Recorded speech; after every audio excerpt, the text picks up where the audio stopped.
Pai do Senhor, irmãos, vamos dar início à nossa escola bíblica. Eu peço que todos se coloquem de pé.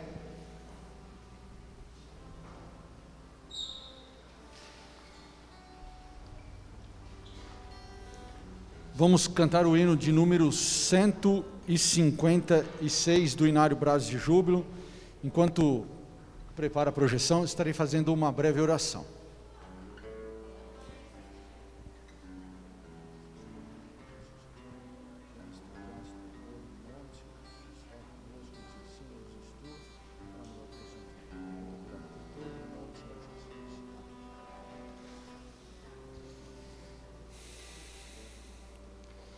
Damos início, então, a essa escola bíblica, em nome do Senhor Jesus, com o hino 156 do Inário Braços de Júbilo.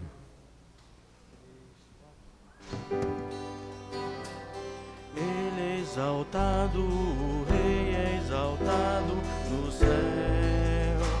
Eu louvarei, Ele é exaltado, para sempre é exaltado seu nome.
Para a nossa oração, vamos fazer uma leitura aqui, que é o texto base da nossa lição, João, capítulo 17, versículo 21. Vamos fazer em conjunto, um versículo apenas, para que todos sejam um, como tu, ó Pai, o és em mim e eu em ti, que também eles sejam um em nós, para que o mundo creia que tu me enviaste. De joelhos, oremos ao Senhor. Deus soberano, Criador de todas as coisas, glórias a Ti, Senhor. Em Teu nome nós nos reunimos ao Senhor Jesus, e nesse momento agora de escola bíblica, para aprendizado da Tua Palavra, para que nós sejamos instruídos, Senhor, edificados e transformados nessas palavras, na Tua orientação, para que, ó Senhor Jesus, nós sejamos filhos melhores, cada vez mais, Senhor Jesus, uma igreja como é da Tua vontade, como é do Teu querer, como foi planejado, Senhor Jesus, lá na criação. Deus Pai Todo-Poderoso, nós clamamos a Tua bênção, Senhor, sobre todos os participantes. Dê, Senhor, orientação, sabedoria dos altos céus, que nós sejamos aqui, Senhor, movidos e transformados, ó Pai, por essa palavra poderosa. Agradecemos, Senhor, pelo privilégio de estarmos reunidos aqui e Te pedimos, em nome do Senhor Jesus, nos abençoe, Senhor, agora e para sempre. Amém, Senhor Jesus.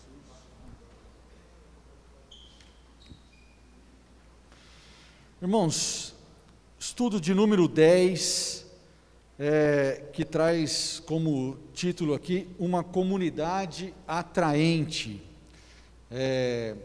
O texto aqui, na introdução, ele vai falar de uma música que foi gravada por John Lennon em 1971, que é a música Imagine, que fala a respeito, que chama, né, a atenção para você imaginar um mundo perfeito, um mundo utópico, né? E ele vai falar que é claro que esse mundo nunca veio à tona, ele nunca se tornou realidade, porque comunidades assim, movidas por apenas um sentimento humano, elas não conseguem realizar essa comunidade perfeita, porque a gente sabe bem isso, o homem ele é contaminado pelo pecado, o homem é pecador, né? Então não existe essa comunidade perfeita como John Lennon um dia lá em 1971 imaginou essa comunidade. Mas a palavra de Deus e o Senhor Jesus, ele chama uma comunidade, ele chama um grupo de pessoas para que pudesse se tornar uma comunidade atraente. Desde o Antigo Testamento, e nós vamos ver também com mais profundidade um pouco, agora no Novo Testamento, né? Quando Jesus, então agora aí, ele institui a igreja, né? E ele chama essa igreja para se tornar uma comunidade atraente. Nós vamos ver aqui 2 tópicos nessa primeira parte da lição, onde nós vamos ver uma comunidade diferente, né? O tema vai ser uma comunidade diferente, e num segundo momento nós vamos falar sobre essa comunidade atraente na palavra de Deus. E nós já vamos para a primeira pergunta, e o nosso irmão Elias Júnior, ele vai estar higienizando o microfone e vai estar passando para os irmãos responderem, né, com o microfone, porque nós estamos gravando aqui, né, para os nossos irmãos que estão em casa, ter também acesso à escola bíblica e ao culto. Então é importante falar no microfone, porque se vocês não falarem no microfone aí, a voz não sai, né? E aí lá para os irmãos nossos que estão em casa ouvindo, né, a escola bíblica, fica como se ficasse sem resposta, né? Então gostaria que vocês, que for responder, pegassem o microfone para responder.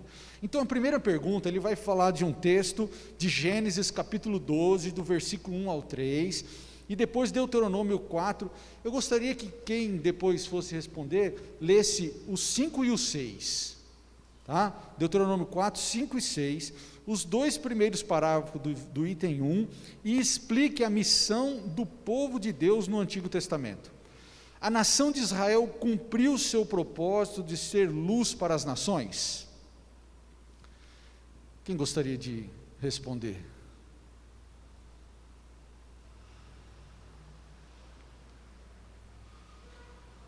Nossa irmã Danicelli vai responder.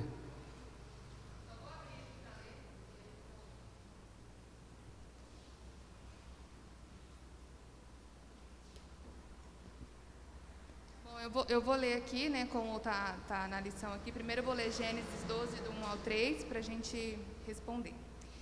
Ora, o Senhor disse a Abraão: sai-te da tua terra e da tua parentela e da casa de teu pai, para a terra que eu te mostrarei, e far-te-ei uma grande nação, e abençoarei e engrandecerei o teu nome, e tu serás uma bênção. E abençoarei os que te abençoarem, e amaldiçoarei os que te amaldiçoarem. E a ti serão benditas todas as famílias da terra. E Deuteronômios, vou pegar aqui.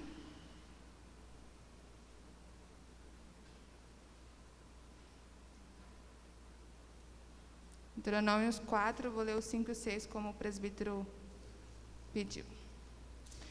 Que diz assim, palavra do Senhor: vedes aqui, vos tenho ensinado estatutos e juízos, como me mandou o Senhor, meu Deus, para que assim façais no meio da terra, a qual ides a herdar. Guardai-os, pois, e fazei-os, porque esta será a vossa sabedoria e o vosso entendimento perante os olhos dos povos, que ouvirão todos estes estatutos e dirão: só este povo é gente sábia e inteligente. Em Deuteronômio ele responde bem, né, a pergunta, né? Então aqui a pergunta diz, a missão do povo de Deus, né, explicar a missão do povo de Deus no Antigo Testamento. Então, a missão do povo de Deus era mostrar, né, o amor, mostrar essa unidade cristã, né, representar que existe um Deus. Então, é ser testemunho da presença de Deus, da existência de Deus. E esse povo, né, foi o povo escolhido. Só que aí a segunda pergunta fala assim: a nação de Israel cumpriu o seu propósito de ser luz, né? A gente sabe que não, né? Eles não cumpriram esse propósito. O comentário aqui da lição inicial, ele fala bem sobre isso, né? Aqui fala aqui, ó: contudo Israel não compreendeu o seu chamado, não soube equilibrar o privilégio de ser eleito e a responsabilidade de servir a Deus no mundo. Então, a gente sabe que eles não cumpriram essa missão, né? E essa missão chegou até nós hoje, e, né, nós temos que dar seguimento aí na missão de pregar o Evangelho, de ser testemunho de Jesus. Muito bom. Então, eu pedi para ler o versículo 5 também, ali de Deuteronômio, porque se a gente for lá em Gênesis, a gente vai ver o chamado: sai da tua terra, da tua parentela, vai para uma terra que eu te mostrarei, em ti farei bendita todas as nações da terra. O propósito de Deus era abençoar todas as nações da terra. E aí ele chama um povo e fala assim: olha, eis que estão aqui os estatutos e os juízos. Então Deus, ele apresenta estatutos e juízos para aquele povo, e aí no versículo 6 ele fala: guarda-os, guarda esses estatutos e juízos, segue, porque eles serão sabedoria, eles serão os estatutos, eles serão sabedoria. Através desses estatutos e juízos, as outras nações verão que vocês são um povo sábio, um povo diferente, um povo atraente. E aí agora eu vou colocar o meu pensamento, e eu posso estar errado com relação a isso, né? E aí os irmãos, se tiverem opinião diferente, pode se manifestar, que a gente vê que Israel não cumpre com o seu propósito, e as coisas começam a desandar, irmãos, quando de repente esse povo que tem os estatutos e os juízos de Deus, ou seja, a sabedoria, a diferença entre o povo estava na palavra de Deus, estava no agir de Deus, estava no governo de Deus sobre aquelas pessoas. De repente esse povo olha para as outras nações e falam assim: olha, todos têm um rei e nós não temos. E eles chegam para Samuel e falam assim: Samuel, nós queremos um rei que governe sobre nós, né? E aí então Samuel fica indignado, a gente vê, e aí Deus até fala para ele assim: ó, Samuel, fica tranquilo, né? Deus fala para ele: fica tranquilo, eles não estão rejeitando a você, eles estão rejeitando a mim. Irmãos, esse povo de Israel, eles olham um modelo de uma comunidade atraente, de uma comunidade para ser luz do mundo, num modelo que o mundo tinha, num modelo que o mundo apresentava. Eles largam o projeto de Deus, que era juízos e estatutos, um povo governado por Deus, uma teocracia, né? E eles abandonam tudo isso para viver um modelo mundano de governo. E aí entram os reis, e junto com eles entra a corrupção, entra a ganância, entra a sede do poder, e a gente conhece as histórias de Israel, onde tem os seus altos e baixos, as suas vitórias e derrotas, os seus momentos de cativeiro, tudo isso levado por essa ação humana nessa comunidade. Então a gente vê, e a gente precisa prestar atenção a respeito disso, porque nós vamos começar a discutir agora a respeito da igreja no Novo Testamento, que o modelo que Deus tem para a comunidade dele não é um modelo do mundo. Por isso que a gente está falando aqui, e o texto vai falar, né, o comentário vai falar sobre uma comunidade o quê? Diferente. Não é uma comunidade igual, é uma comunidade diferente. Então o modelo, o que dá certo no mundo, irmãos, a gente não pode querer e trazer ele aqui para dentro da igreja e tentar aplicar, porque não é esse o projeto de Deus. E a gente viu na história de Israel que se deu errado,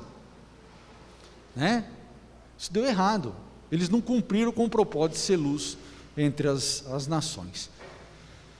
Alguém quer falar alguma coisa dessa primeira pergunta? Eu achei importante o que você falou, né, Luciano, sobre assim, a história de Israel, é porque também a gente tem uma tendência de pegar a história toda de Israel e falar assim, está tudo errado, né? Mas nós vemos que ali, nos momentos em que Israel se submeteu como uma comunidade, né, para o Deus triuno, né, se submetendo a ele, Israel prosperou, Israel teve bênçãos, né, teve toda sorte de bênçãos que Deus tinha prometido. E quando Israel foi obediente, o Senhor entregou para Israel, né? Então, assim, se a gente puder olhar para o exemplo da história de Israel, nós temos que ver o que eles fizeram de certo e de errado, né? Copiar os momentos em que eles fizeram as coisas certas, né? Depois nós vamos ver agora o modelo da igreja perfeita, né? Igreja, né, depois de Cristo, na igreja primitiva, e, né, e depois o que veio a seguir, mas também olhar para o que deu certo e errado na história de Israel, né? Copiar o que deu certo, né? Acho que é isso aí. A gente vê isso muito claro, né, em Deuteronômio, quando ele fala assim, ó, aqui estão os meus estatutos e juízos. Quando a base dessa comunidade eram os estatutos e os juízos de Deus, eles prosperavam. Quando eles abandonavam isso, aí eles, né? Então o projeto de Deus, ele é muito claro, muito preciso, né? E a tendência do homem, infelizmente, é querer desviar disso, buscar outros modelos, né? E aí a gente vê que isso não dá certo, porque nós somos uma comunidade diferente. A segunda pergunta, e aqui vai pedir alguns textos também, vai falar, responda, qual é a comunidade criada por Jesus no Novo Testamento e como deve viver os seus participantes? Baseie-se em Mateus 5, do 1 ao 11, o Mateus 16, versículo 18, Atos 2, 44, no comentário do item 1. Quem que vai responder? Nosso irmão Hamilton. Paz do Senhor, irmãos. Aqui no livro de Mateus, né, para responder a pergunta, ele está sobre o sermão, né, da montanha. E começando assim, Jesus vendo a multidão, subiu a um monte e assentando-se, aproximaram-se deles os seus discípulos. E abrindo a boca os ensinava, dizendo: Bem-aventurados os pobres de espírito, porque deles é o reino dos céus. Bem-aventurados que choram, porque eles serão consolados. Bem-aventurados os mansos, porque eles herdarão a terra.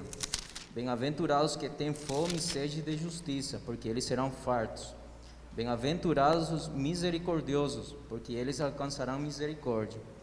Bem-aventurados os limpos de coração, porque eles verão a Deus. Bem-aventurados os pacificadores, porque eles serão chamados filhos de Deus. Bem-aventurados que sofrem perseguição por causa da justiça, porque deles é o reino dos céus. Bem-aventurados sois vós, quando vos injuriarem e perseguirem, e mentindo disserem tudo mal contra vós, por minha causa. Então, a pergunta, né, qual que é a comunidade criada por Jesus, né? Quando Jesus veio aqui no mundo, ele, para continuar com a missão, né, da unidade, ele criou uma comunidade, que seria a igreja primitiva, né? Como antigamente se falava, né, que é a igreja primitiva. E como é que deve se viver, né? Conforme o versículo que a gente falou, que eu li aí, né? Perdão pelos pecados, né? A própria lição vem falando aqui, né? Buscar a justiça de Deus. Já foi falado uma comunidade diferente da sociedade também, né? Chorar pelo nosso pecado, né? Ter caridade, amar ao próximo, enfim, todas aquelas coisas que Jesus fez quando ele veio no mundo, né? Então, o que a gente deve fazer é ser um modelo do que é o reino do céu aqui na terra, né? Ser uma comunidade diferente, amar ao próximo, ter misericórdia pelo próximo, arrependimento do nosso pecado, como eu já falei, buscar a justiça e todas aquelas coisas que Jesus, ele pregou aqui na terra também.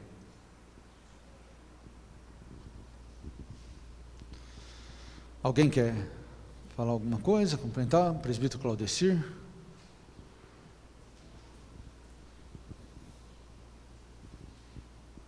Só completar um pouco até o que o Hamilton falou ali também, mas e você comentou, né, no início aí, John Lennon escreveu lá Imagine pensando num mundo tão perfeito, mas que infelizmente com um propósito equivocado, né? Se você for olhar, a ideia dele era que a vivência ou a busca nossa seria por uma tal perfeição humana, que não existe, que nunca existiu. Ela caiu lá com o homem pecador, no dia que o homem pecou, caiu essa perfeição humana que Deus havia colocado sobre nós. A partir de agora, nós somos pecadores ali.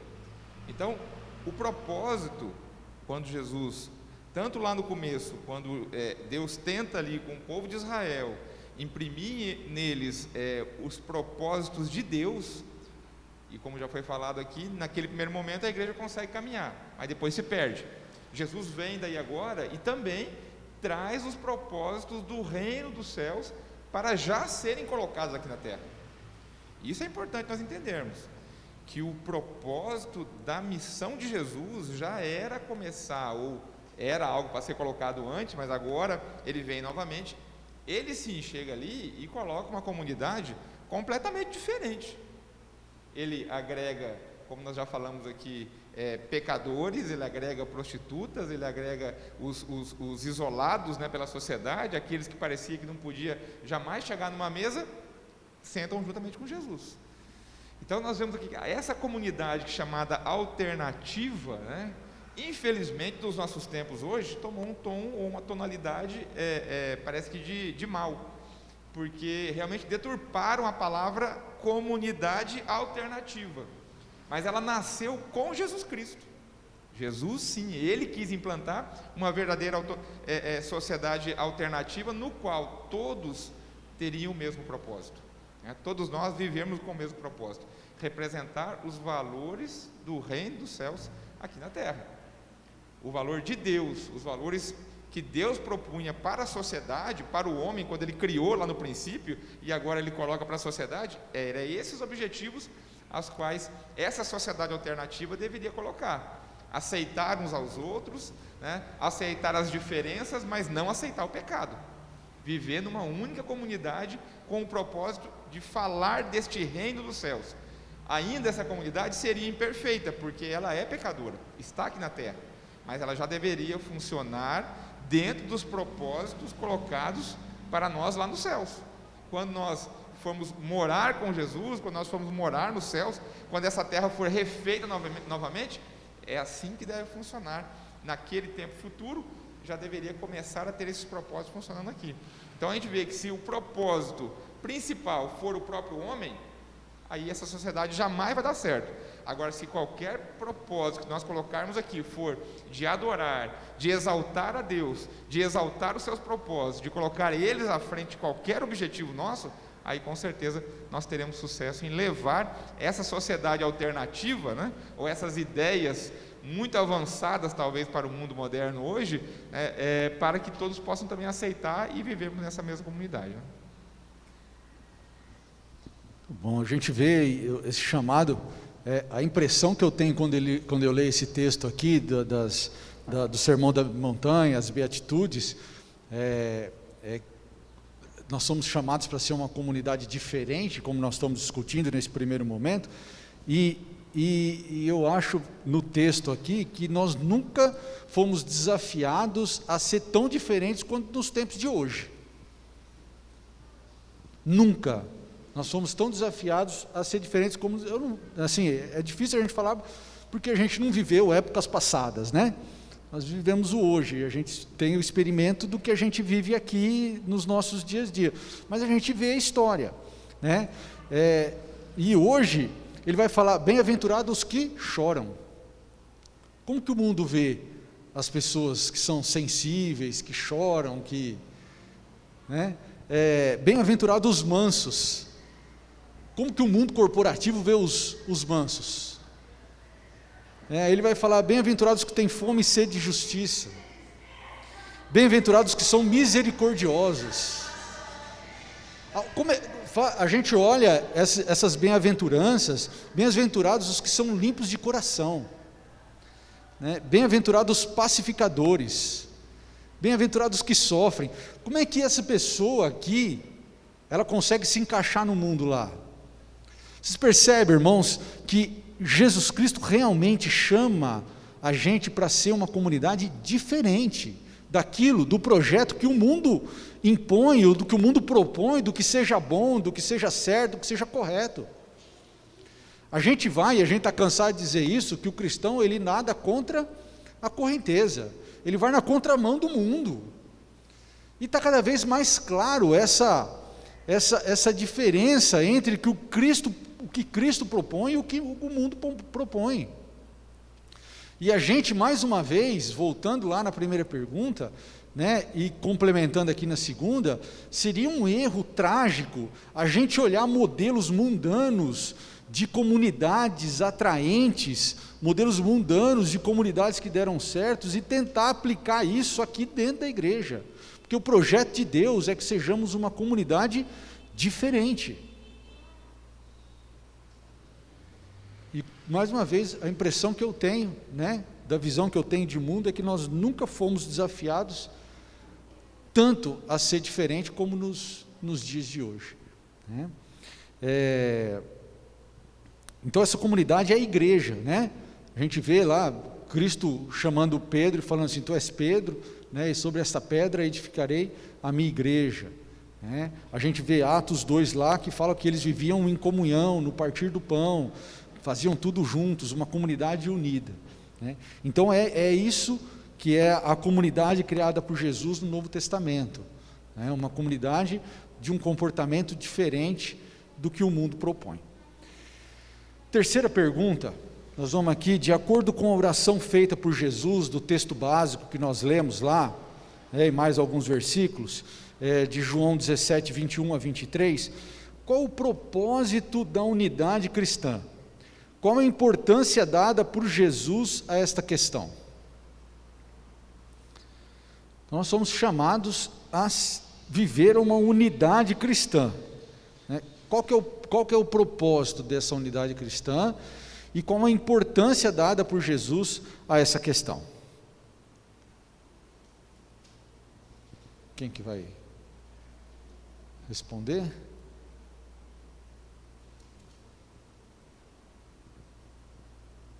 Claudecir, presbítero? Hã? Olha lá, o presbítero Claudecir.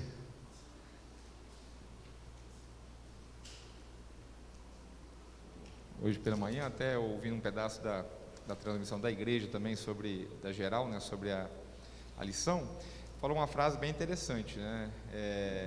O pastor Braz ali falando que com o que ganhamos é para o que nós ganhamos, né? Com o que ganhamos as pessoas é para o que ganhamos as pessoas.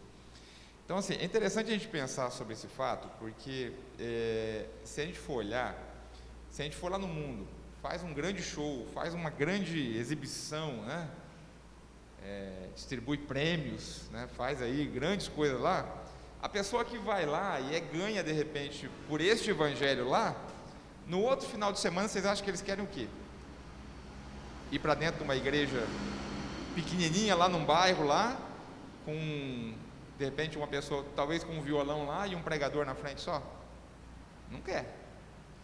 Quando você ganha alguém para o evangelho nesse formato de um grande show, de um grande evento, a maioria das pessoas vão querer aquilo lá. Então, quando nós pensamos assim, Jesus, quando ele vai e fala sobre essa questão de como nós devemos nos portar, ou o propósito dessa principal, né, o principal papel, que é a unidade cristã, quer dizer, o que nós mostramos para a pessoa lá fora, o que nós mostramos, ou para ser atraente para que os que estão lá fora queiram vir à igreja. Se a gente exibe muita coisa humana, vai ser muita coisa humana que as pessoas vão querer.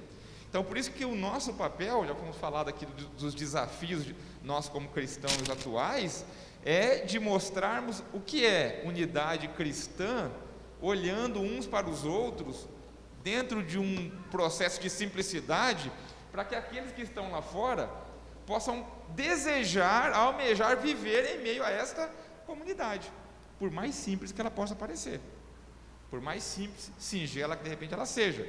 Digamos que não tenhamos aqui nem mesmo a estrutura que nós tenhamos aqui como templo hoje, né, ou como igreja hoje, mas que sejamos simples no amar e no respeitar um ao outro, que foi o principal papel ou um dos principais ensinamentos de Jesus: o amor ao próximo, como a gente sofrer as dores do próximo, sofrer as alegrias, ou viver as alegrias do próximo, né? Estarmos numa verdadeira comunidade, porque se você for olhar hoje, o que atrai as pessoas lá fora, o que elas se sentem desabastecidas, é do tal do calor humano. Deram um nome para isso, né, mais bonito: calor humano. Hoje em dia, é isso que se fala.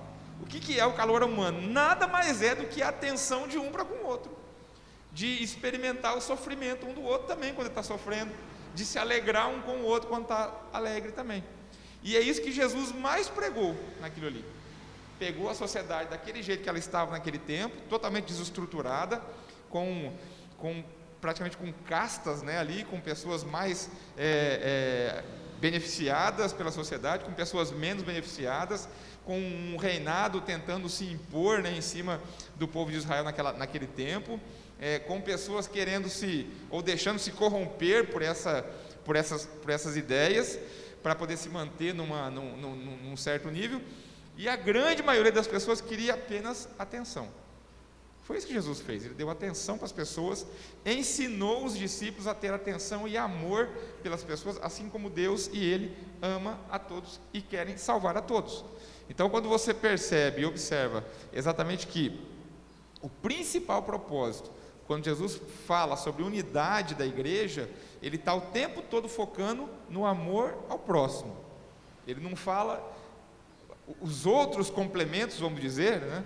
Nós podemos dizer que são complementos mesmo, porque o principal cerne, comunidade cristã aqui na terra, que possa atrair as pessoas para elas quererem viver dentro da igreja, ou quererem viver dentro de uma comunidade de igreja, é o amor ao próximo. Então, é algo que nós temos que o tempo todo estar nos submetendo a isso. E quanto eu estou amando o próximo, e o quanto eu estou me dedicando para essa unidade cristã. Hoje a gente escuta muito falar a respeito de privilégios, né? Então, você é um privilegiado, e você vive dentro de uma bolha, né?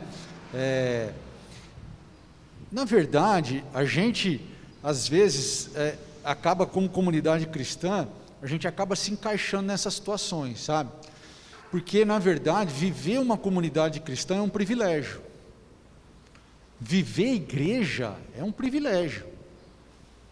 É uma bênção viver igreja. E às vezes a gente se esquece o que é não viver igreja. Irmãos, a gente não pode se enganar. O mundo hoje vive em guerra,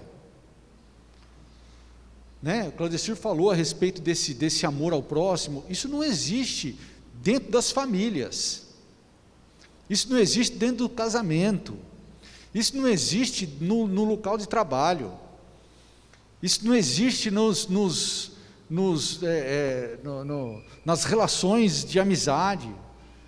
Esse cuidado, esse amor ao próximo, essa paz de relacionamento. E às vezes a gente aqui dentro, vivendo esse privilégio, a gente se esquece de como é, né?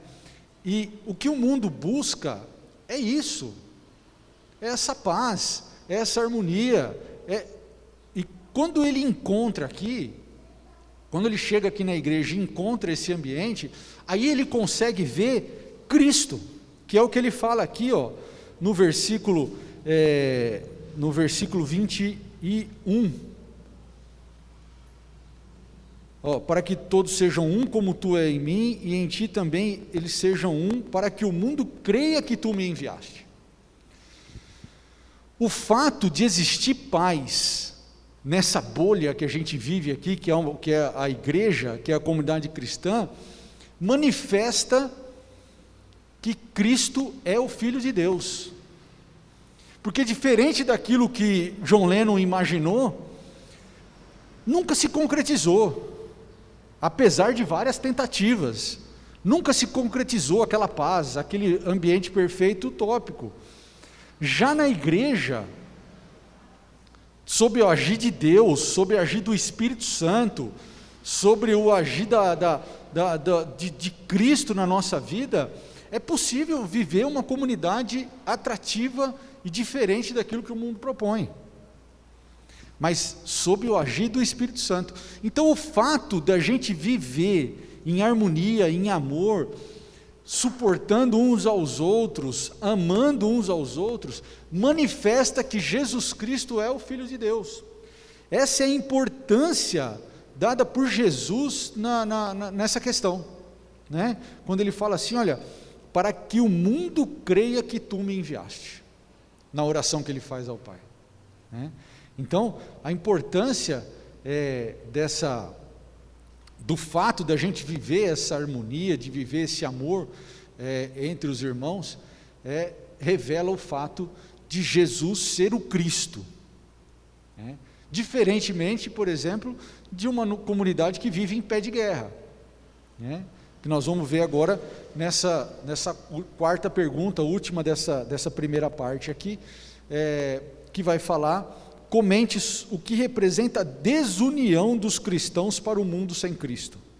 Baseie-se no item 2 do comentário e leia João 13, 34 e 35. Tiago vai responder. Senhor, irmãos, eu vou ler primeiro aqui, João 13, o 34 e 35, tá?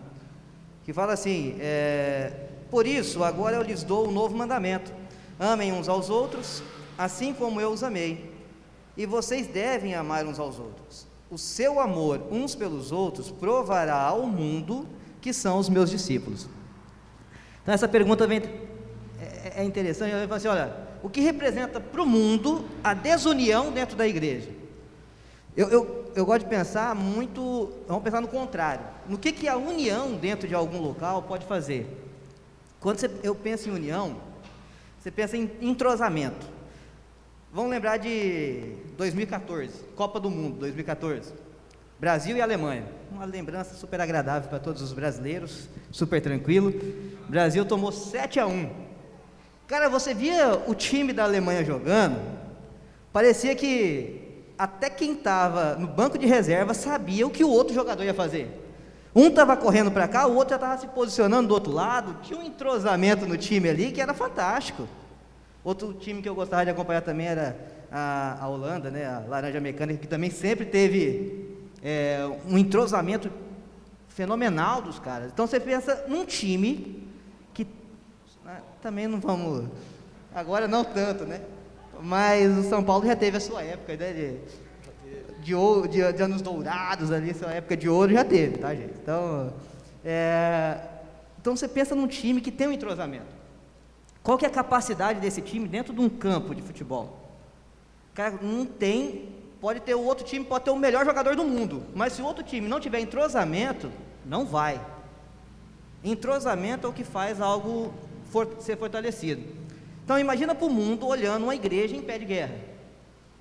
Cara, a igreja vai para uma batalha, ela vai perder, porque o mundo não vai querer. Quem que vai se sentir atraído a entrar numa casa que está dividida já? Assim, quem quer jogar no time que já está todo arrebentado? Ninguém se sente atraído a fazer parte desse time. Então a união dentro da igreja é o que mostra para o mundo que nós temos um diferencial de onde aquele pessoal está vivendo. Fala assim, não, eu quero fazer parte disso aí, porque minha vida já está toda arrebentada aqui fora, por que eu quero entrar no lugar que já está? Então essa desunião dentro da igreja é um empecilho, que nem a própria lição vem trazendo, é um estorvo, né? É um atrapalho, é uma ferramenta de dispersão do evangelho, não de propagação, mas você afasta as pessoas do evangelho, aliás. Então as pessoas não se sentem atraídas, você está atrapalhando pessoas a virem para o evangelho de Cristo. Essa é a importância da igreja trabalhar unida, trabalhar no mesmo objetivo, para entrar numa guerra, entrar numa batalha, entrar num jogo, para vencer. Todo mundo saber o que tem que ser feito nesse jogo, o que tem que ser feito nessa batalha. Então, para o mundo representa um afastamento, na verdade, né? Não é nada atrativo você querer entrar numa igreja que o trem já está todo desandado. E isso se afasta, inclusive, da definição de igreja, né? Se a gente for pegar a definição de igreja, o termo de eclésia e tal, que é uma reunião de pessoas que têm o mesmo objetivo. Então, definição de igreja é você reunir a palavra igreja vem disso, né? Vem de eclésia, que é uma reunião de pessoas que estão focadas com o mesmo objetivo. Então, ter divisão dentro de igreja já foge do propósito da formação de igreja que Cristo teve. E aí a gente olha para Cristo formando igreja, chamando pessoas de todo mundo, de todas as nações, de todas as educações que tiveram, de todos os níveis sociais, para ser um povo só, né, com o mesmo objetivo. Então, essa desunião é enfraquecimento para a igreja, né? Ela atrapalha a evangelização, atrapalha a missão de levar o evangelho. Diácono Ledivan Júnior vai falar. Paz do Senhor aos irmãos. Falando um pouquinho também sobre o que o Tiago falou, até no comentário aqui fala assim, ó, que o testemunho do cristão tem de ser em palavras e em gestos, né? Só que eu gosto de uma frase, que eu não me lembro agora quem fala ou quem falou, mas que fala assim, que a palavra convence, mas o exemplo ele arrasta multidões. E eu acho que é isso, eu acho que para nós, o principal é nós sermos exemplo para a comunidade externa. E aí é isso que você até disse, né, presbítero, que muitas vezes isso nos falta. Será que a comunidade, ela realmente está nos vendo como uma comunidade alternativa? Porque é isso que nós estamos estudando. Será que eles estão olhando e falando, o mundo olha para a gente, ou olha para mim e fala assim, ele realmente é diferente do restante? Eu acho que é isso que falta. E quando a lição traz, né, ou a pergunta traz, até que o diácono Tiago disse, que qual que é a missão da igreja? Qual que é a missão da igreja, irmãos? A missão da igreja é proclamar o evangelho. Aí sim, através da palavra, através do exemplo. E a desunião, ela faz ao contrário. Porque se eu estou desunido com qualquer um de vocês aqui, eu não estou levando o evangelho, através, claro, da palavra, mas principalmente do meu exemplo, né? Então, eu acho que assim, o ponto importante que nós temos que entender, até dessa pergunta, é que os nossos exemplos, ele fala muito, e nós temos que realmente, né, nos pontuarmos e entendermos, até o que fala aqui outra parte do comentário, né? A unidade cristã tem um forte elemento missional. Então, somos exemplos, precisamos ser exemplos. Então, que exemplo nós estamos dando? A gente não pode ter a ilusão e nem ser hipócrita de dizer que a gente é uma comunidade perfeita e que vivemos em plena harmonia. Haja visto, a gente aqui na Igreja Centro, nós somos 300?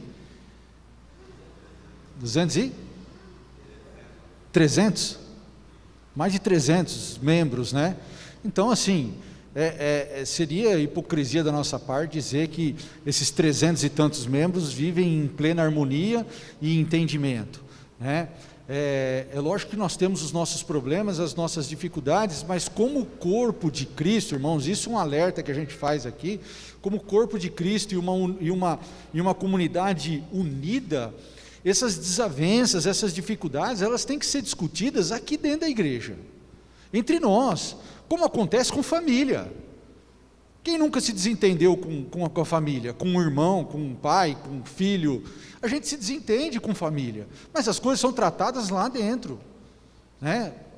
Aquela história de roupa suja, lava em casa, né? Então, o que acontece? O grande problema é a gente resolver, o grande problema da igreja é resolver esses problemas lá fora. Você quer acabar com o evangelismo da igreja, é você levar para fora da igreja os problemas que a gente tem aqui, as dificuldades de relacionamento que a gente tem aqui. Imagina você chegando lá no mundo falando mal do irmão aqui dentro. E infelizmente acontece. Então, nós temos as nossas dificuldades, mas como corpo de Cristo, nós tratamos disso aqui dentro, né? E é assim que deve ser feito. Então, nós, graças a Deus, né, nós vamos ver isso agora, e eu falo graças a Deus mesmo, na expressão literal da expressão, né, que nós somos uma comunidade unida, né? Nós somos uma comunidade unida, e como comunidade unida tratamos das nossas dificuldades aqui dentro da nossa comunidade, tá? Irmão Vilmar, quer falar?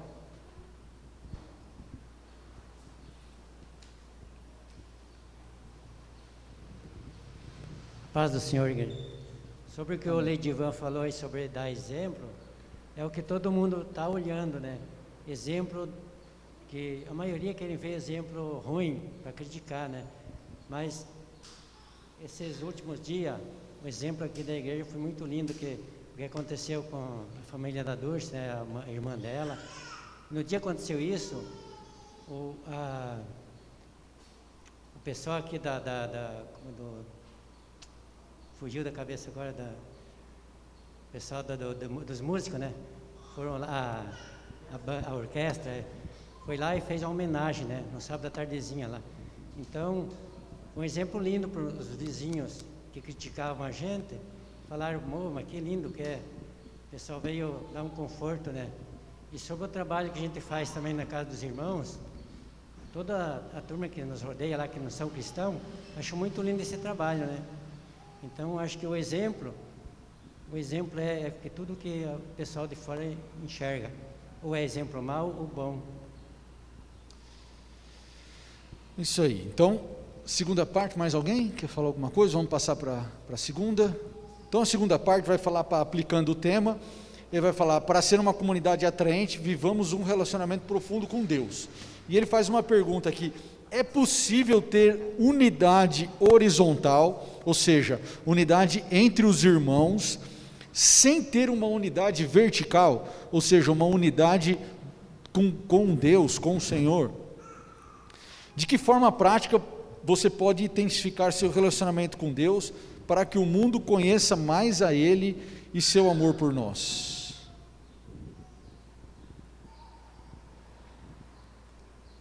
Tem irmão Walter Júnior?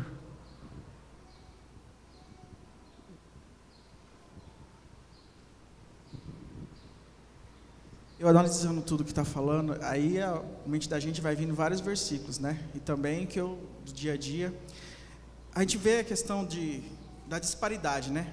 Foi falado, um vai na contramão, o outro vem. A gente percebe que Deus, a gente tem que intensificar o relacionamento com Ele, porque Ele veio para restaurar, para construir, para Ele formar a unidade, entendeu? Enquanto no mundo é o contrário. Enquanto, né, o mal é o quê? É para pegar aquilo que é parte e despedaçar mais ainda. Então, essa questão de você ter a unidade, né, vertical com Deus, Ele vai formar você para que, ao ponto que o Espírito Santo passar para os outros, né? Que é esse sentido que fala que o cristão tem que brilhar até ser dia perfeito, né? Você não esconde, né? Ou seja, a gente tem que ser luz para o mundo, ou seja, você não, aquele parte lá da cidadela, né? Você tem que brilhar. Então, quando você intensifica com Deus, isso vai passar e isso vai nos clarear para que o mundo veja, nossa, aquele povo é diferente. Eles estão para unificar, né? Para restaurar aquilo que está quebrado. Mais alguém? Então fica muito claro, né, irmãos? E a gente vê isso, nós estamos discutindo isso desde o começo, que essa unidade horizontal, esse amor pelo nosso irmão, ele só é possível no agir do Espírito Santo. Ele só é possível sendo fruto de um relacionamento profundo com Deus. Não dá para você, a gente não vai conseguir construir uma comunidade atraente, construir uma comunidade diferente, viver uma comunidade aí com mais de 300 pessoas em harmonia, se não for pelo Espírito Santo, se não for pelo agir de Deus. Na verdade, é aquilo que a lição tem tentado explicar. Ele fala assim, nisso conhecereis que são os meus discípulos, se vos amardes uns aos outros. Nisso o mundo verá, né, que eu sou o Filho de Deus, eu sou o Cristo, o Filho de Deus, né, que o Senhor enviou a Jesus. Ou seja, o relacionamento de Deus nosso com o Senhor, o relacionamento nosso com Jesus Cristo, a ação do Espírito Santo no nosso coração, isso sim é que vai fazer com que a gente viva essa comunidade planejada por Deus. Essa união, esse amor ao próximo, essa preocupação, essa harmonia, tudo aquilo que a palavra vai ensinar. Fora do agir sobrenatural de Deus, não vai acontecer. Se acontecesse, né, John Lennon já teria fundado ali uma comunidade, né? Falhou por quê? Porque não estava baseada, não estava alicerçada no agir sobrenatural de Deus. É o agir sobrenatural de Deus, é aquilo que, lá na primeira pergunta, quando Deus fala assim, ó, aqui estão os meus estatutos, aqui estão os meus juízos, é eles que vão fazer com que vocês sejam luz para esse mundo, né?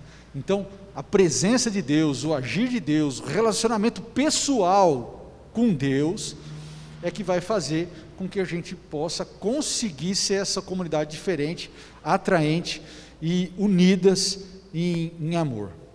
A última pergunta: para ser uma comunidade atraente, vivamos um relacionamento profundo com as pessoas. De que maneira você pode intensificar seu relacionamento com outras pessoas a fim de encorajar pessoas a reconhecerem Jesus? Dê exemplos práticos e dialogue com os demais alunos sobre isso. Quem quer falar? Walter Júnior?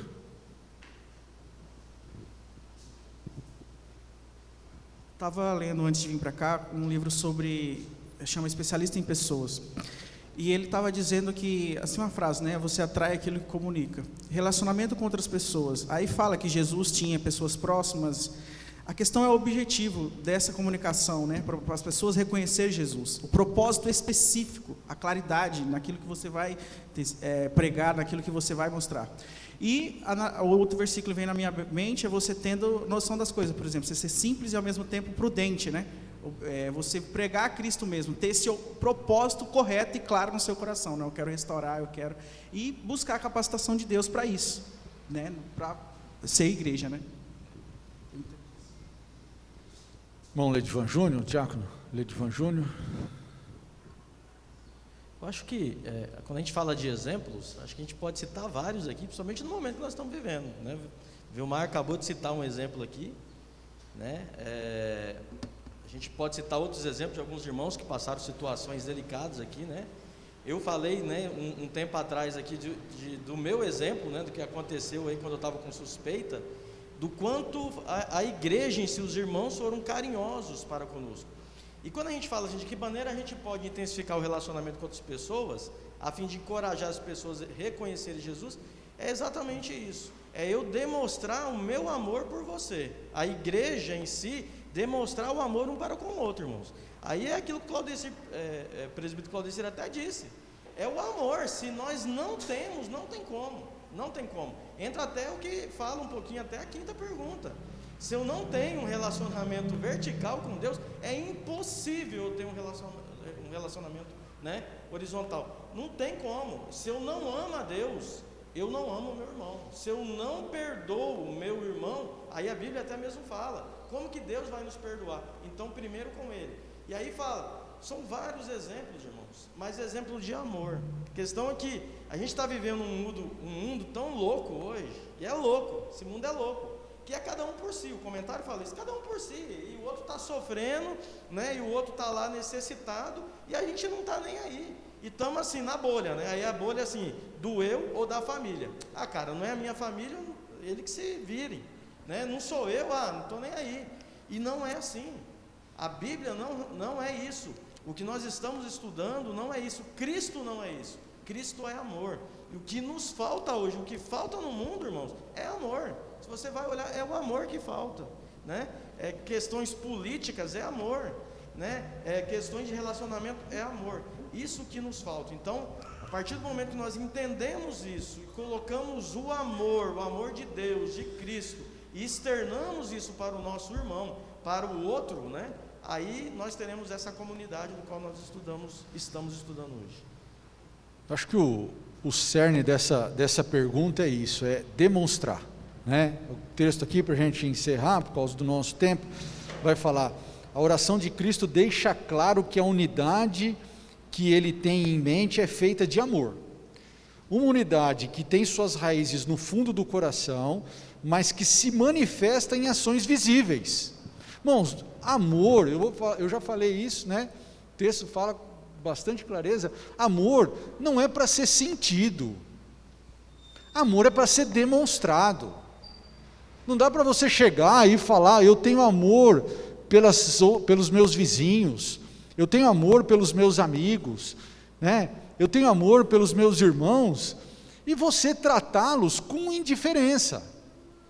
O que vai fazer com que a gente intensifique os intensificar os relacionamentos, para que essas pessoas se sintam atraídas por Cristo, é a manifestação desse amor que você sente, enraizado aí no coração. Então, primeiro, é um amor que ele enraiza, ele forma raiz no teu coração, mas ele não pode ficar lá. Não dá para ficar enraizado lá, criando raiz dentro do seu coração e sufocado. Ele tem que sair, ele tem que exteriorizar. São as obras, é a manifestação, né? Ele vai falar, a Bíblia vai falar que a fé sem as obras, ela é morta.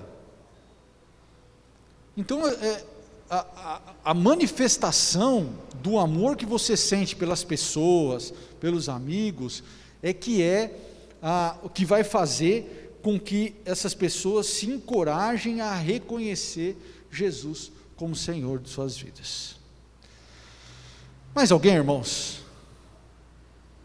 Podemos encerrar? Então, nós encerramos essa escola bíblica, nós vamos dar início agora ao nosso culto. Gostaria de chamar os músicos a vir à frente, o ministro de louvor. Grupo de louvor, pode vir.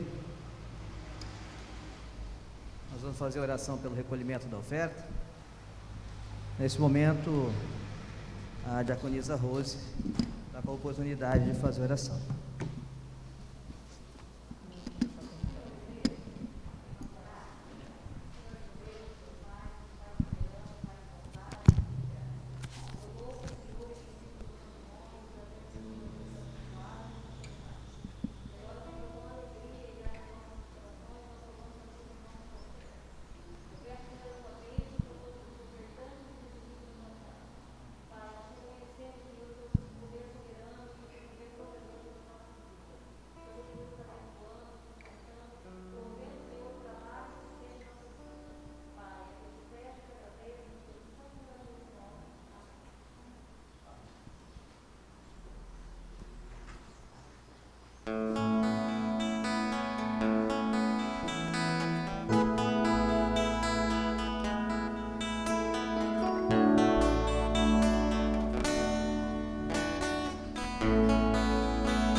Vamos colocar em pé?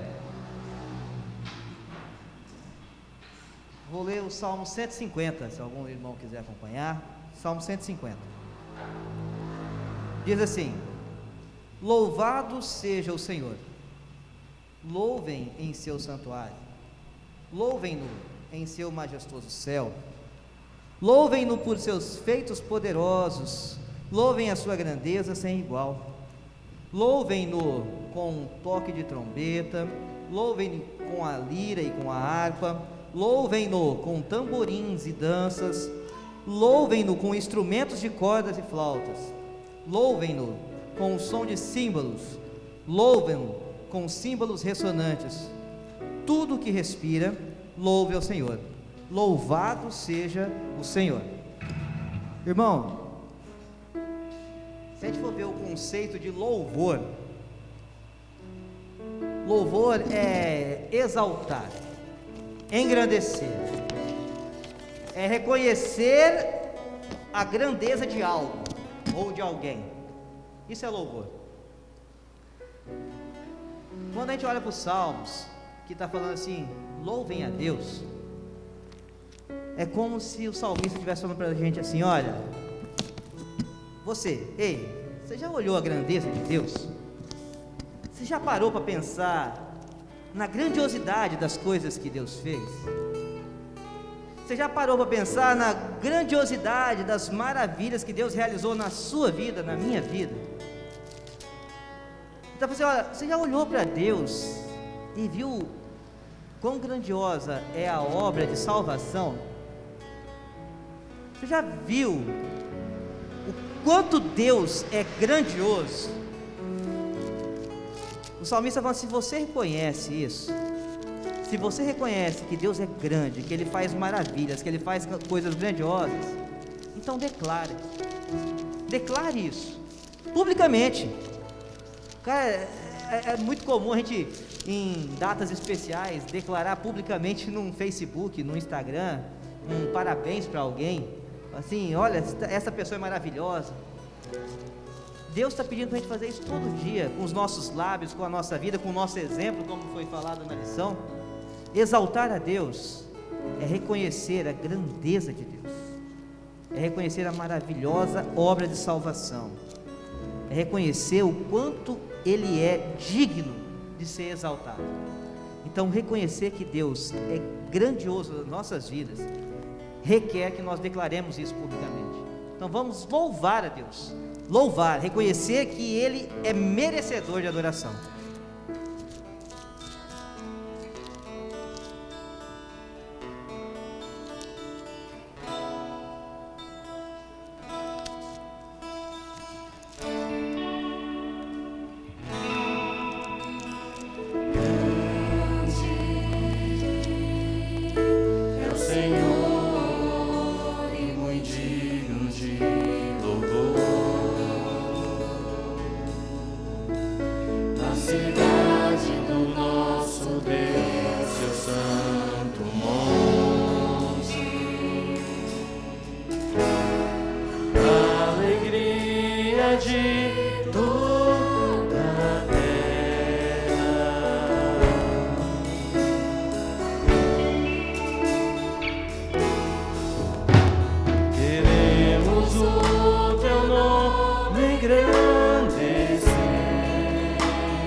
descer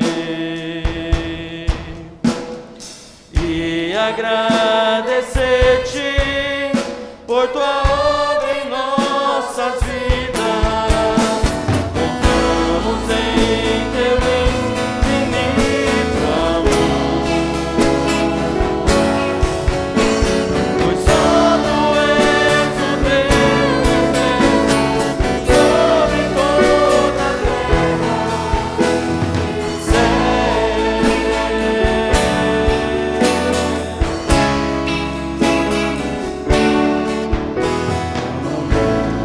se na vida pensamos em olhar para trás, é preciso pedir ajuda para poder continuar. E clamamos o nome de Jesus. E clamamos o nome de Jesus. E clamamos o nome de Jesus. Ele nos ajuda a carregar a cruz.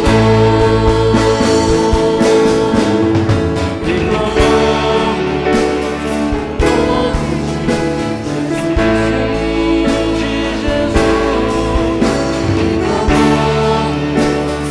nome de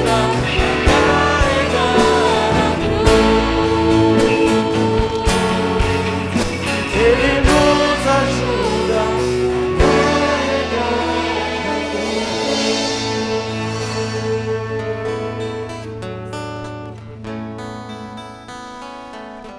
Amém. Quero fazer uma leitura para a mensagem dessa manhã em 2 Coríntios capítulo 5, o versículo 17 ao 19 e depois o 21. Capítulo 5, do 17 ao 19, depois o 21, mas você pode deixar a tua Bíblia aberta aí no capítulo 5 de 2 aos Coríntios.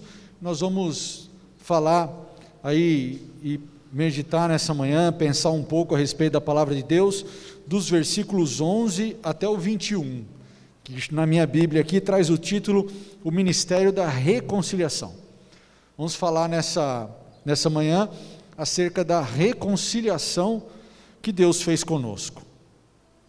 E no versículo 17 ao 19 e o versículo 21, ele vai falar um pouquinho do que produziu essa reconciliação na nossa vida. E o texto diz assim: assim que se alguém está em Cristo, nova criatura é, as coisas velhas já passaram, eis que tudo se fez novo. E tudo isso provém de Deus, que nos reconciliou consigo mesmo, por Jesus Cristo, e nos deu o ministério da reconciliação.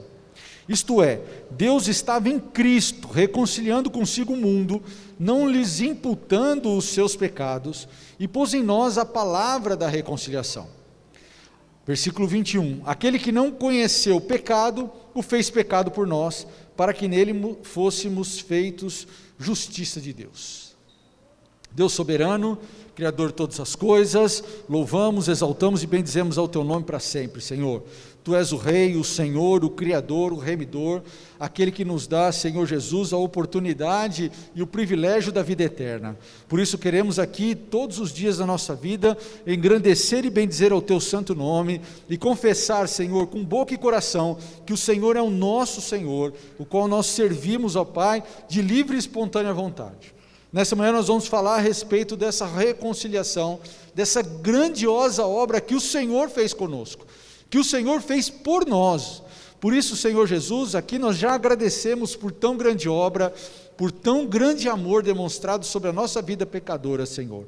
E pedimos agora, mais uma vez, misericórdia sobre as nossas vidas, para que nós possamos falar da Tua palavra, possamos aprender dos Teus ensinamentos, que sejamos edificados, confortados, transformados por essa palavra.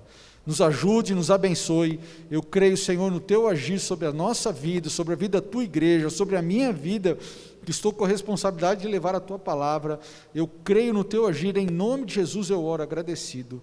Amém, Senhor. Amém. Os irmãos podem sentar. O texto, como nós já falamos aí em 2 Coríntios, no capítulo 5, do 11 ao 21, ele vai falar a respeito do ministério da reconciliação. Ele vai falar dessa reconciliação que Jesus, que Deus, o Senhor, Pai, Filho e Espírito Santo, fez com relação ao homem. O homem, no momento do pecado, ele criou uma barreira, uma inimizade com Cristo, uma inimizade com o seu Senhor. Expulso agora do paraíso, não podia mais chegar na sua presença por causa do pecado. Deus então, ele elabora um plano de se reconciliar com o homem, né? E aí a gente vê escrito na Bíblia toda a trajetória dessa reconciliação, e até a gente não tem tempo para falar a respeito desse assunto, que é complexo, que é grande, mas eu te desafio durante a semana você pensar e meditar e procurar textos a respeito da reconciliação através do homem com Deus mediante o sacrifício de Jesus Cristo. A gente viu aqui, e a gente, quando o homem, irmão, se depara então com essa reconciliação, quando o homem ele se vê diante da cruz de Cristo, diante do sacrifício remidor, que nos dá a oportunidade de entrarmos, como o livro de Hebreus fala, de termos a ousadia novamente, de entrarmos no Santo dos Santos, e o adorá-lo na beleza da sua santidade. Quando nós nos deparamos com essa reconciliação, com essa obra de amor que Deus fez conosco, o pensamento e a pergunta que vem na nossa mente é quase que inevitável, né? Não vou até tirar o quase, é inevitável que você chegue diante de Deus e fala: Senhor, e agora? O que eu faço? E o que eu faço diante disso? E nesse texto aqui, do Ministério da Reconciliação, ele vai trazer algumas orientações diante disso. Nós lemos nesses versículos aí, o 17 ao 19 e o 21, o resultado, né? Ou seja, uma nova vida em Cristo. Aquele que não tem pecado, ele se fez pecados, para que nós fôssemos feitos justiça de Deus. Então, mediante essa reconciliação que Deus, no plano de Deus, armou, para que nós fôssemos reconciliados com Ele, nós, mediante o sacrifício de Cristo, somos feitos justiças de Deus. E agora, irmãos, o que fazer? E o texto aqui de 2 Coríntios, no capítulo 5, do 11 ao 21, ele vai tratar de alguns pontos importantes, e é isso que eu gostaria de conversar com você e pensar com vocês nessa manhã, né? E a primeira coisa que vem aqui é no versículo 11, né? Paulo escrevendo aos Coríntios falando assim, sabendo o temor que se deve ao Senhor. Quando nós nos deparamos com essa obra da reconciliação, né, o sentimento imediato que deve brotar no coração do homem é esse temor ao Senhor, o temor que se deve ao Senhor. Quando nós falamos de temor ao Senhor, esse temor ao Senhor, irmãos, ele é muito diferente de medo. Aqui nós estamos falando de medo de Deus. Deus, ele é amor, é a manifestação plena e absoluta de amor. Irmãos, Deus te amou de tal maneira que entregou o seu único filho para morrer por você, para que você tenha a vida eterna. Então, não existe motivos para que você tenha medo de Deus. Então, quando nós falamos de temor do Senhor, ele está falando aqui de um respeito que um filho tem por um pai amoroso, né? Um respeito, vocês conseguem entender? Um respeito que um filho tem por um pai amoroso. De você, diante das orientações de um pai amoroso, das correções de um pai amoroso, diante ali de uma orientação para que você siga no caminho correto, que você trilhe um caminho correto na sua vida de um pai amoroso, você o respeita e aceita esses desígnios, essas orientações. Então, quando a gente vai falar de temor do Senhor, nós estamos falando de respeito, irmãos, respeito pela sua palavra, respeito pelos seus mandamentos, respeito pelas suas ordens, suas ordenanças, suas orientações. Quando a gente vai falar de temor do Senhor, isso passa por Bíblia, por crer que ela é a palavra de Deus, inspirada para que nós possamos conhecer a Deus, é a maneira com que Ele se revela a nós, é um respeito por essa palavra. Quando a gente vai falar sobre temor ao Senhor, vai falar sobre vida cristã, vai falar sobre santificação. Então, o temor que se deve ao Senhor, ele vai, quando a gente quando nós nos encontramos agora reconciliados já com Deus, mediante Cristo, ele deve produzir no nosso coração, na nossa vida, um sentimento e um desejo de uma santificação pela ordem e pelos mandamentos de Cristo, pela ordem e pelos mandamentos da sua palavra. Isso quer dizer temor ao Senhor. E o texto vai falar dizendo assim, sabendo o temor que se deve ao Senhor. Uma outra coisa que vai falar, e é uma coisa que tem me chamado muita atenção nos dias de hoje, é o respeito pelo nome de Deus. Em Êxodo capítulo 20, versículo 7, ele vai falar, não tomarás o nome do Senhor teu Deus em vão. A sensação que eu tenho, irmãos, é que nunca o nome de Deus foi tomado tanto em vão como nos dias de hoje. Quando a gente fala de tomar o nome do Senhor em Deus em vão, não estamos falando aqui, de repente você toma um susto e fala, ai meu Deus, isso não é tomar o nome do Senhor teu Deus em vão, né? Isso é uma expressão. O que eu vejo é que o grande problema, e que tem acontecido muito, são pessoas que tomam o nome de Deus para conseguir benefícios. Políticos que usam o nome de Deus para conseguir votos. E que quando chega lá, representando o nome de Deus, só faz, eu não sei vocês, mas a mim, cada vez sentir mais vergonha desses políticos que são eleitos aí na bancada evangélica, que usam o nome de Deus em benefício próprio, para cometer aí corrupção, falcatruas, crimes, desrespeitando o nome de Deus. A gente não vê o temor do Senhor nessas vidas, nessas pessoas, respingando aí a maldade deles, o pecado deles no nome de Deus. Então, o temor que se deve ao Senhor, irmãos, é isso, né? É o respeito pela sua palavra, é a conduta da sua vida cristã, é a santificação, é o respeito que você tem pelo nome que você leva na sua vida, o nome de Deus, o nome de Jesus. Mais adiante, no versículo 12, ele vai falar de uma outra coisa, que ele vai falar assim, portanto, porque não nos recomendamos outra vez a vós. Paulo, ele está falando assim, apesar da igreja que eu fundei aí, apesar do movimento que eu fiz, apesar de pregar o evangelho, apesar de ensinar vocês a respeito de Bíblia, da palavra de Deus, eu não nos recomendamos outra vez a vós.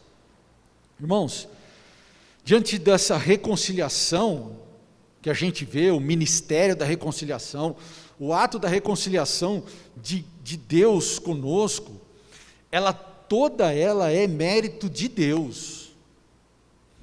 toda ela é mérito de Deus, toda a glória, toda a honra, todo louvor, ele é de Deus, Deus Pai, Filho e o Espírito Santo. Se você pegar lá, mesmo Paulo que escreve aqui 1 aos Coríntios, escreve lá, 2 aos Coríntios, ele escreve 1 aos Coríntios, se eu não me engano, capítulo 12, versículo 20. E ele vai falar assim, ninguém pode dizer que Jesus Cristo é o Senhor, se não for pelo Espírito Santo. Irmãos, toda obra da salvação é mérito de Deus, é mérito de Cristo.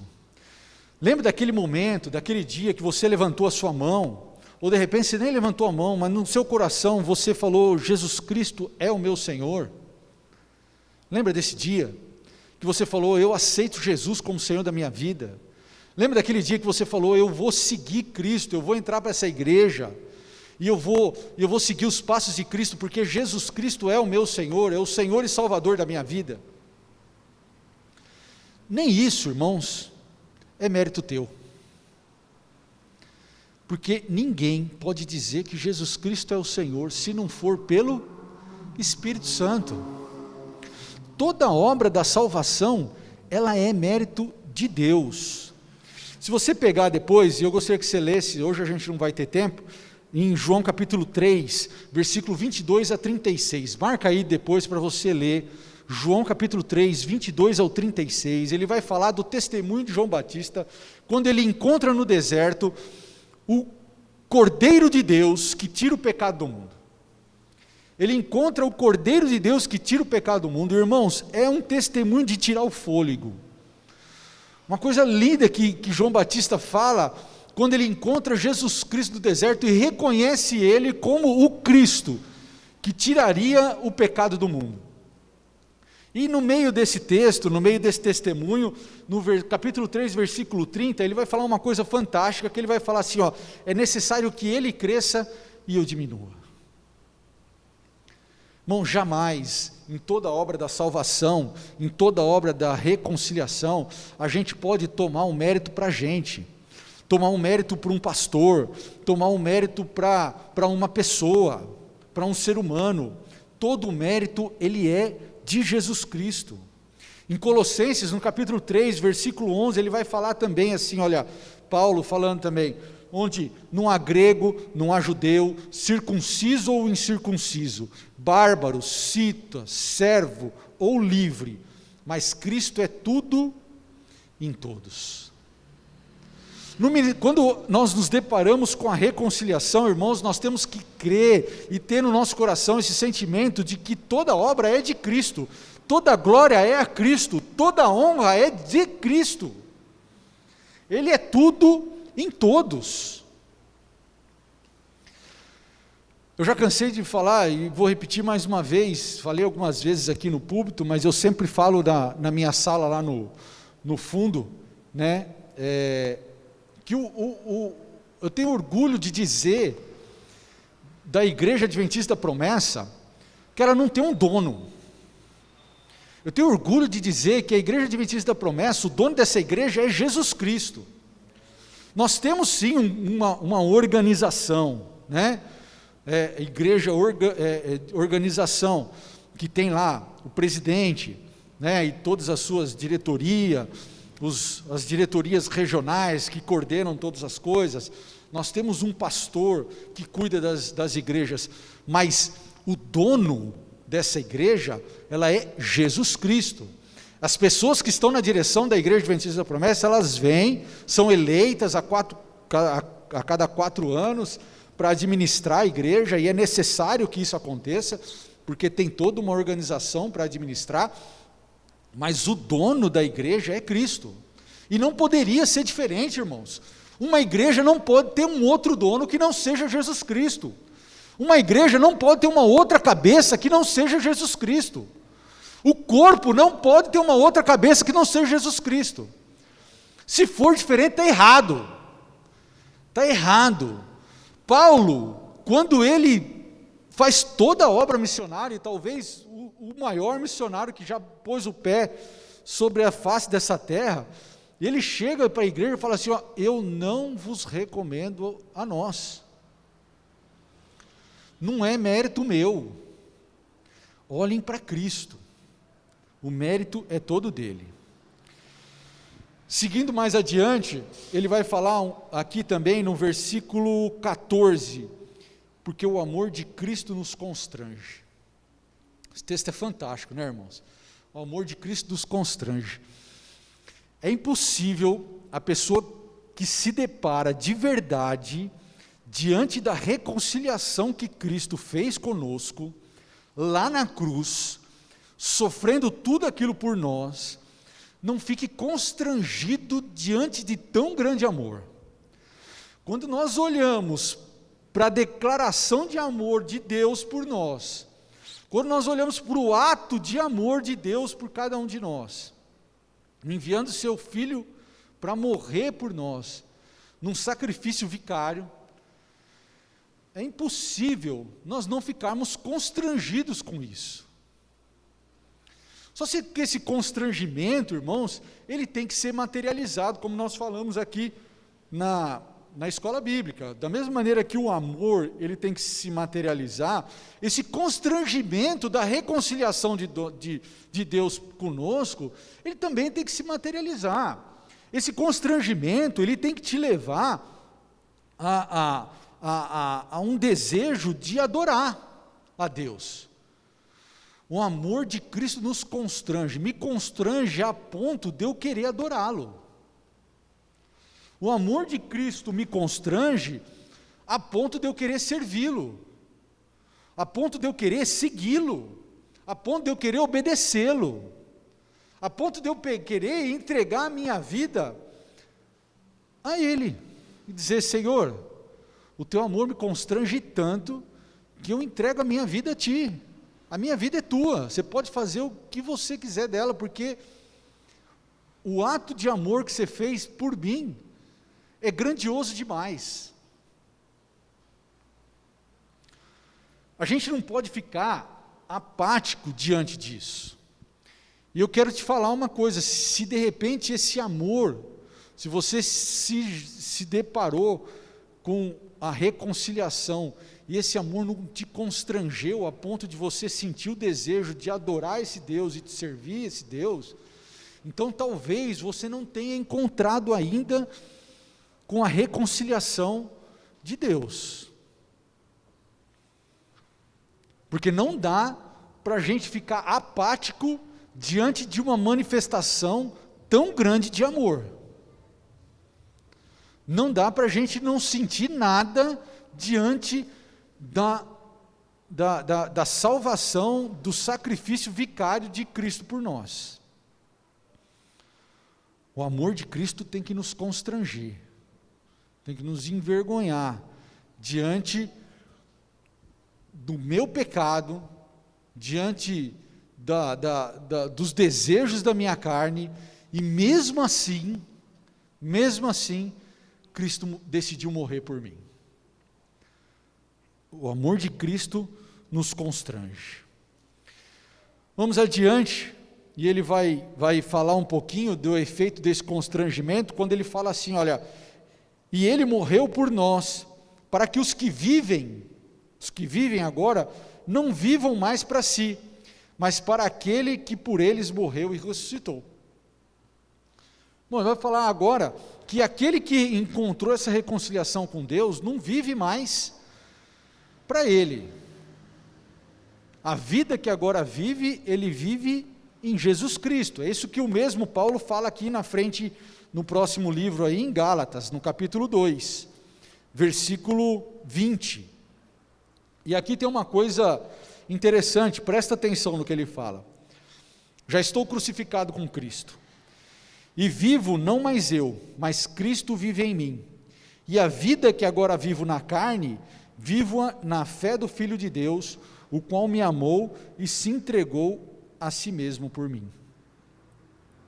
Ele está falando assim, olha, eu não vivo mais eu, mas Cristo vive em mim. Ou seja, as minhas ações é de Cristo, os meus passos são de Cristo, Os caminhos, as escolhas que eu faço são de Cristo. Eu abafo os meus desejos, eu afogo a minha carne. Que é Cristo agora que vive em mim. É aquilo que está falando no Ministério da Reconciliação. Aqueles que encontraram a reconciliação, eles não vivem mais para Ele, eles vivem para aquele que morreu por eles e ressuscitou. Mas uma coisa que, quando eu estava lendo esses textos e preparando essa mensagem, me chamou a atenção, é que quando fala assim, Paulo fala assim, e a vida que agora vivo na carne, eu vivo na fé do Filho de Deus. Irmãos, essa transformação e esse viver para Cristo, não é uma vida espiritual, não é uma vida à parte da sua vida, ou seja, eu tenho uma vida aqui espiritual, que eu adoro a Deus e que eu fico. Não, a transformação é a vida na carne. A vida que a gente tem que viver para Cristo não é a vida espiritual, não é lá no céu nós vamos viver ela na intensidade, na plenitude do que Cristo tem para nós.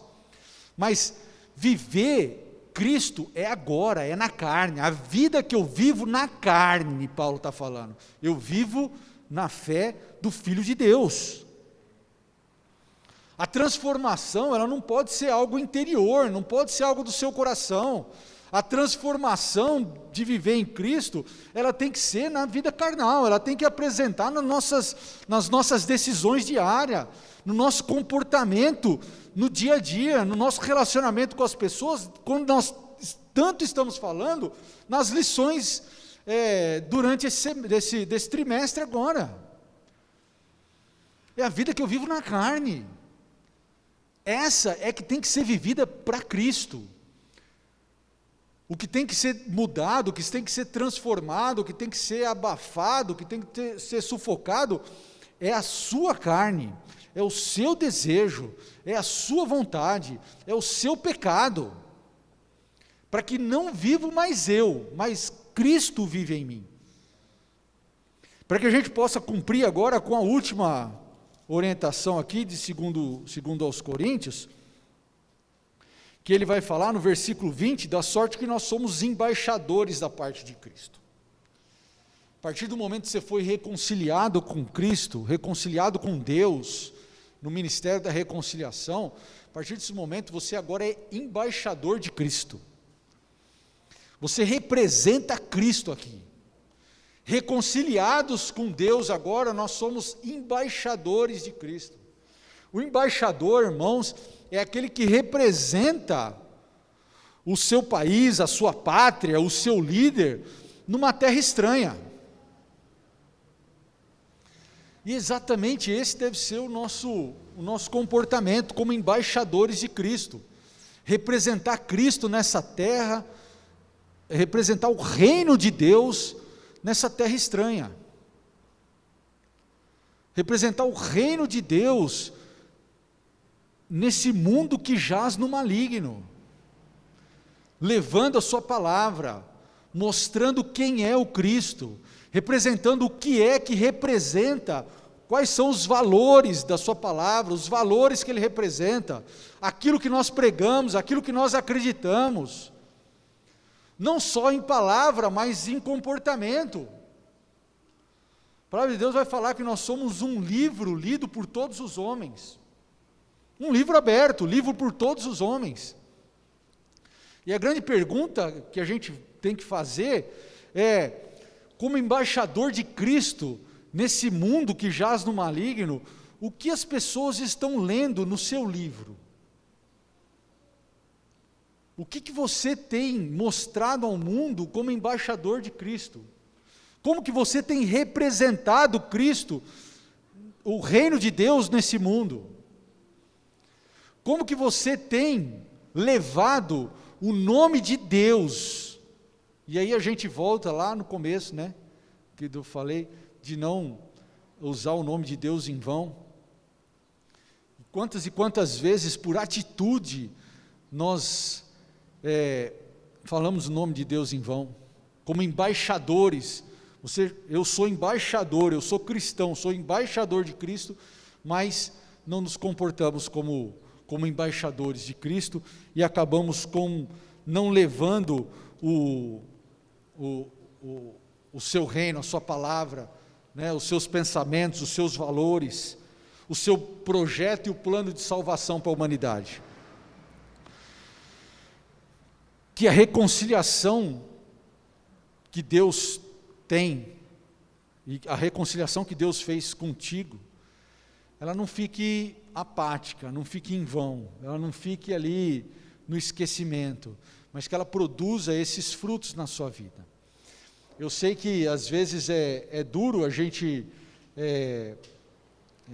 ser cobrado diante de né, com todas essas responsabilidades que nos pesa, né? Mas eu digo para você, irmãos, que o peso, né, como o próprio Jesus Cristo fala, vós que estáis cansados e oprimidos, vinde a mim que eu vos aliviarei, o meu fardo é leve. O peso, irmãos, de não ser reconciliado com Cristo é muito maior, é impossível de carregar. Não tem como você pagar o preço do teu pecado, só através da reconciliação. E que essa reconciliação, ela produz em nós todo isso que a palavra de Deus vem nos cobrando. A gente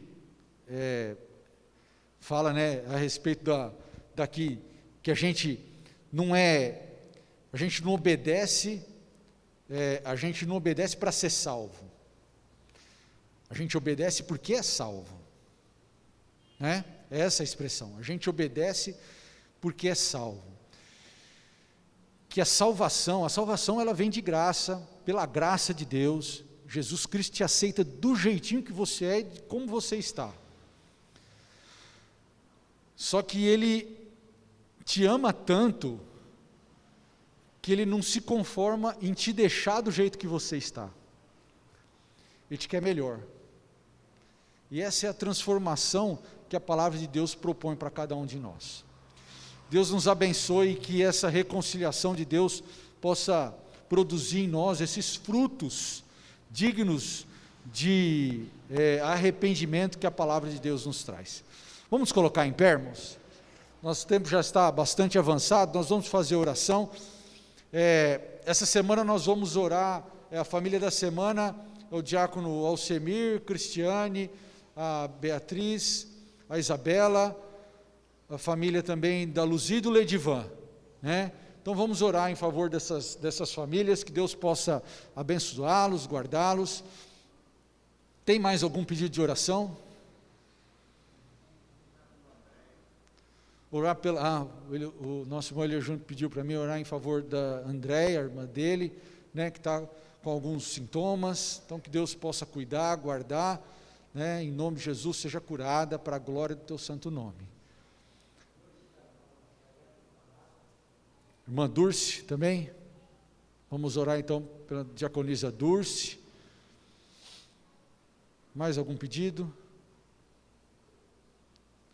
Gostaria que nessa oração também a gente orasse em favor dos nossos irmãos que estão em casa, impossibilitados de participar do culto, né, que são lá, estão no grupo de risco, os nossos irmãos que têm as suas comorbidades, nossos irmãos que estão já na terceira idade, os nossos irmãos que de repente estão com algum sintoma e para preservar a igreja também não estão participando conosco, os nossos irmãos que estão doentes também e que não estão participando conosco, mas que eles se sintam, né, através do agir do Espírito Santo, se sintam consolados, abraçados, né, que Deus possa abençoá-los, dizendo, né, lembrando sempre aos nossos irmãos que estão em casa, que a gente morre de saudade deles, gostaria muito de abraçá-los, vai chegar o tempo, né, mas que nesse momento que para preservar a vida deles, que eles possam ficar em casa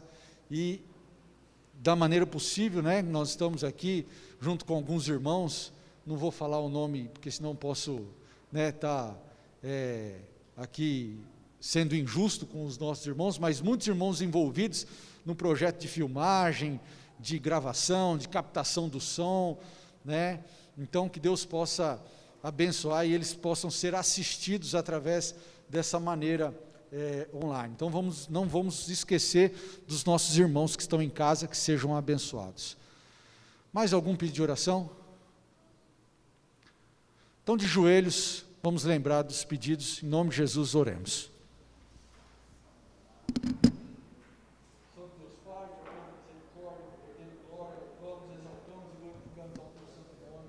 Senhor e Salvador Jesus, nós estamos aqui diante de Ti, Senhor. Pedimos a Tua bênção, Senhor, sobre a família da semana, o diácono Alcemir, nossa irmã Cristiane, Isabela, Senhor Jesus Cristo, a nossa irmã Beatriz, a Luzia e o Leidivan, que todos eles sejam abençoados, guardados, Senhor, que eles sejam supridos em todas as suas necessidades, que o agir de Deus seja soberano sobre a vida deles, ó Pai, que a Tua vontade se cumpra de maneira poderosa sobre a vida deles, que eles sejam guardados debaixo das Tuas potentes asas, sejam protegidos, Senhor, debaixo das Tuas mãos, Senhor, e que o Senhor os ampare em tudo, ó Pai.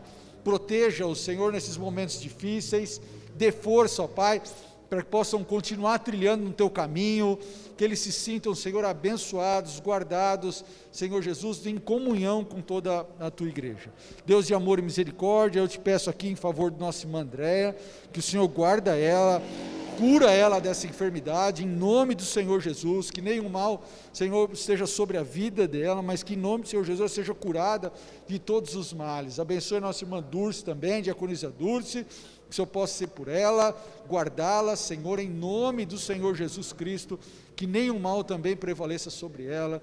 Nossos irmãos que estão em casa, ó Pai, que o Senhor os abençoe, que o Senhor os guarde, que o Senhor sustente, Senhor, na força e na fé em nosso Senhor e Salvador Jesus Cristo, que eles possam, ó Pai, se sentir amparados, que possam se sentir amados por essa igreja, amados por Ti, ó Senhor Jesus Cristo, que o Senhor, ó Pai, possa colocar a Tua poderosa mão sobre eles, dando força e fé, para que eles possam passar por esses momentos difíceis, ó Pai, e que muito em breve eles possam se reunir juntamente conosco aqui, para cultuar e bendizer ao Teu santo nome, ó Pai. Consola cada um deles com a Tua palavra, com o agir do Teu Espírito Santo, dá-lhes da Tua bênção em nome de Jesus. Eu te peço também a Tua bênção, Senhor, sobre todos aqueles que estão doentes, ó Pai, dessa enfermidade, desse Covid-19, que eles possam ser assistidos. Abençoe, Senhor, sustentando eles em vida, que possam ser curados, ó Pai, abençoados. A famílias enlutadas, ó Pai, não somente da nossa igreja, mas de todo o mundo, Senhor Jesus, que entristecidos, ó Pai, por essa pandemia, atingidos por isso, ó Pai, padecem por tamanha dificuldade, padecem com tão grande tristeza, Senhor, que o Senhor possa consolá-los, que o Senhor possa mostrar, Senhor Jesus, que há solução para todas as tristezas, para todas as dores, mas principalmente que há solução para a morte, que é o nosso Senhor e Salvador Jesus Cristo, que nos deu o ministério da reconciliação, e que se reconciliou consigo mesmo, ó Pai, toda a humanidade, através da Tua morte. Por isso nós damos graças a Ti, Senhor Jesus, glorificamos e exaltamos ao Teu santo nome, pedimos a Tua bênção sobre nós, abençoa a Tua igreja, Senhor, que também nesse momento de difícil, de distanciamento social, padece grandes dificuldades, mas que sejamos fortalecidos no agir do Teu poder, no agir do Espírito Santo, para que saiamos de toda essa pandemia, de toda essa dificuldade, vitoriosos, para levar a Tua palavra e levar a esperança ao mundo, que é o nosso Senhor Jesus Cristo. Ora, agradecido, Senhor, e te peço a Tua bênção, nos dê uma outra oportunidade de estarmos reunidos para Te adorar e Te bendizer. Em nome de Jesus, nós oramos agradecidos. Amém, Senhor. Amém. Irmãos, estamos finalizando o nosso culto. Agradeço a presença de todos, os nossos irmãos que vieram, agradeço o pessoal do louvor, agradeço o pessoal da filmagem, da captação do som, que Deus possa abençoá-los grandiosamente, para que a gente possa continuar adorando, exaltando o nome do Senhor.